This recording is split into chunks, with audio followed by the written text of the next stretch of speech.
Hello everyone, my name is Dalton and welcome back to my channel. Today I am going to be talking about some of my all-time favorite books written by Black authors.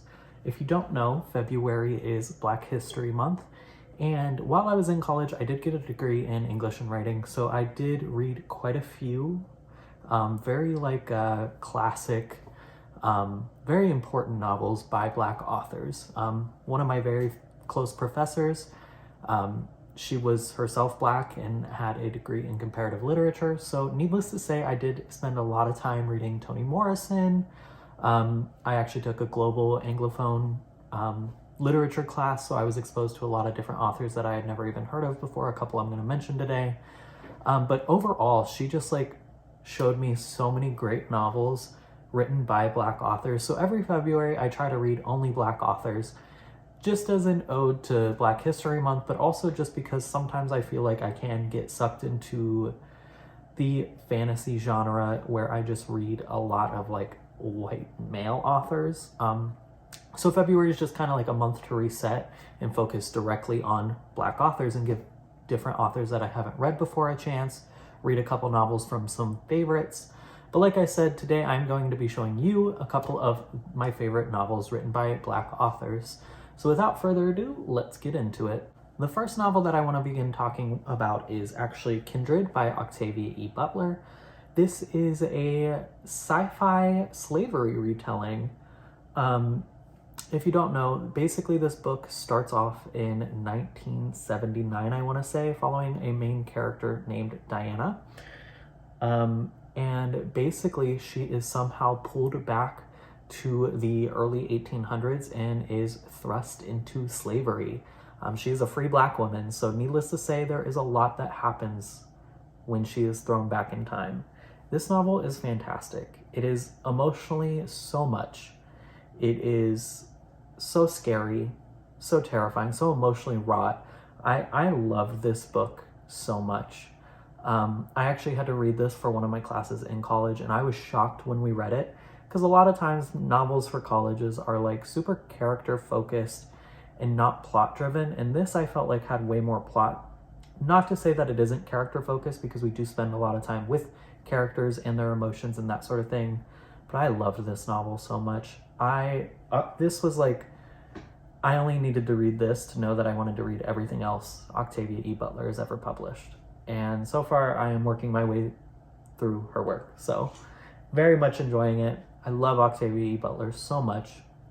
If you haven't read any of her novels, I would definitely say start with Kindred.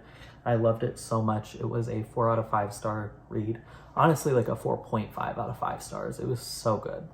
The next novel I want to mention is actually fantasy, and that is The Rage of Dragons by Evan Winter. I have talked about this novel quite a lot on my channel. I just recently reread it at the end of last year, and then I read the second novel in this series. So excited for Evan Winter to continue with this series. But if you don't know, this basically follows a young man as his father is murdered in front of him, and he is trying to get revenge on the high nobles who basically just didn't care about somebody of a lower class and just murdered him. So we see him set off to become the greatest swordsman of all time. The magic systems in this were so unique and interesting. There's dragons, of course. It's called The Rage of Dragons. The class system I also think was very interesting. There's a lot of different dynamics and nuances with the class system in this novel. Overall, I did have some issues with this first novel because I did think the main character was a little bit annoying with the revenge plot. But overall, I loved it, and in the second novel, it only gets better. The story only gets better. This was a 4 out of 5 star read for me. And we can't talk about some of my favorite Black authors without mentioning James Baldwin. Specifically, I'm going to mention Giovanni's Room just because Giovanni's Room holds such a dear place in my heart. But honestly, everything that I've read by James Baldwin has been absolutely stunning. His writing is some of the best writing of all time, in my opinion. But I love his work so much. Like I said, I'm going to mention Giovanni's Room. Basically, you're following a young man as he kind of remembers something that happened from his childhood that was a little bit queer. And ever since he this memory like pops up into his head, he can't shake the feeling of that memory and the queerness that he felt. So we see him fall in love with a man named Giovanni, and we basically just see how the love that these two people have for each other tear themselves apart, ruin their lives. And it's so beautiful, it's so sad, it's so lovely. I love and hate this novel. It's a 5 out of 5 stars easily for me. Like I said, James Baldwin is one of my favorite writers of all time. I think he has some of the most beautiful writing I have ever laid my eyes on. And if you haven't read anything, you have to. Giovanni's Room is literally only like 200 pages also. It's super short, but it's so good. You have to read it. The next author I want to mention and book that I want to talk about is Song of Solomon by Toni Morrison. She is probably my favorite writer of all time. I love everything Toni Morrison has ever done, at least that I've read so far. Again, like James Baldwin, she is one of the best writers I've ever read. Literal poetry. Like, her novels are literal poetry. But the Song of Solomon specifically is kind of a hero's journey of a novel. We have a young man who is named Milkman Dead, and he's basically, he comes from like a wealthier family where they live, and he basically has no family outside of like his immediate 2 sisters, mom, dad. And he feels no sense of self because he doesn't that. So basically he goes on this journey to rediscover his family's past and where his family came from and that sort of stuff. So it is just a rediscovery of his family and that sort of thing. This novel is probably my favorite Toni Morrison novel of all time. I would say either this or Beloved, depending on my mood. But I feel like the characters in this, like all of her characters, haunt you in one way or another. And there are a couple characters in here that just continue to haunt me.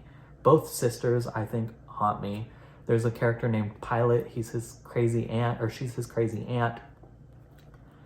I loved everything about this novel. Toni Morrison also should be like, you have to read her. You have to read at least 1 or 2 books by her of all, like, it should be required reading. It should be. She won a Nobel Prize for Literature for a reason. I love this book so freaking much. I can't share enough of my love for this novel. 5 out of 5 stars easily. Another book that I want to mention is Under the Udala Tree by Chinelo Okparanta. I also had to read this book for a class. I actually had to read this for a gender class, queer literature class. So this book takes place in Nigeria. I want to say it's like 2 timelines. It's when she's a child and then when she grows up. Actually, it just kind of follows her growing up.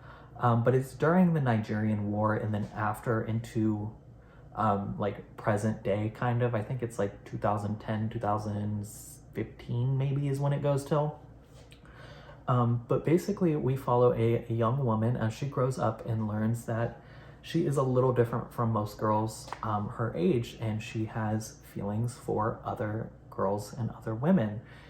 And in Nigeria, it is not legal. It is very, very frowned upon. And we see her struggle. We watch as some of her friends are murdered and burned alive, and just horrible, horrible things happen in this novel. And we just deal with the trauma that she is forced to face because she is queer, because she is different. I love this novel so much. I'm so glad that I was given the chance to like hear about this novel and have the chance to read it. I believe I gave this book 4.5 out of 5 stars. It was incredible. Next book that I want to talk about is actually a memoir, and that is There Was a Country by Chinua Achebe. This was the second book that I ever read by Chinua Achebe. If you don't know, this is actually one of his memoirs. This is also following him as he grows up in Nigeria as an artist, and as there is a civil war going on between Nigeria and Biafra. It was insane.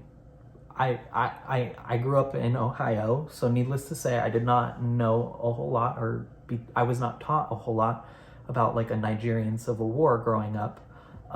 So to read this book and just like read some of the atrocities that this person went through.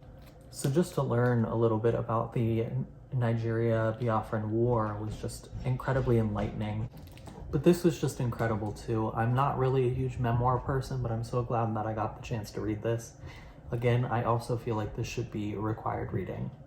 The writing was stunning. I love this book so much, honestly. Next book that I want to talk about is actually The Invisible Man by Ralph Ellison.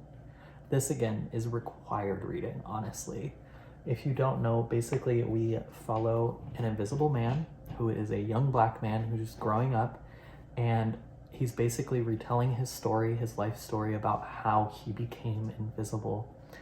And it's not that he is invisible because you can't see him right in front of you. It's because of his skin color and how the black experience is rendered invisible by American culture and white people, and how black people are made to feel invisible. Like I said, it's required reading. This book is excellent. I had to read this again for class. I took an Africana Studies class, and this is what we read. I am so grateful for this class, for reading this book. Absolutely have to read it. I gave it 4.5 out of 5 stars. Then the last book that I want to mention is actually The City We Became by N.K. Jemisin. Honestly, I could pretty much throw up any N.K. Jemisin book up here because she's just that great of an author. I think she is also a must-read author. She read some of the most interesting, unique, and beautifully written fantasy, at least that I've come across. Her narrators are always just so witty and so unlike anything else I've ever read in fantasy. But if you don't know, The City We Became is basically following the boroughs of New York fighting an intergalactic space monster. So each borough has its own soul, basically, that like comes alive after the city is birthed into existence. So like there's Manhattan, and then there's the Bronx, then there's Brooklyn, Staten Island, and so forth. And we follow each of them as they are trying to find like the main person of New York and try to get him awake so they can fight this evil interdimensional monster. The second novel in this series just came out last year, at the end of last year, I believe in November. Read that, loved it as well. It's a great little duology. I wish it was a trilogy like everything else she's done. I guess she does have one other duology, but besides the point, really love this. If you're looking for some interesting fantasy, you're going to find it with N.K. Jemisin. Everything she does is incredible, in my opinion. But yes, those are a couple of the books that I wanted to talk about today. Those are just like some of my all-time favorites. I can mention a whole bunch of other great novels that I've read in class and stuff, but for the most part, these are like my top tier. Like if I had to recommend a couple, like these are it. You have to read these couple books. But thank you guys so much for watching. Don't forget to like, comment, and subscribe. Peace out. Bye.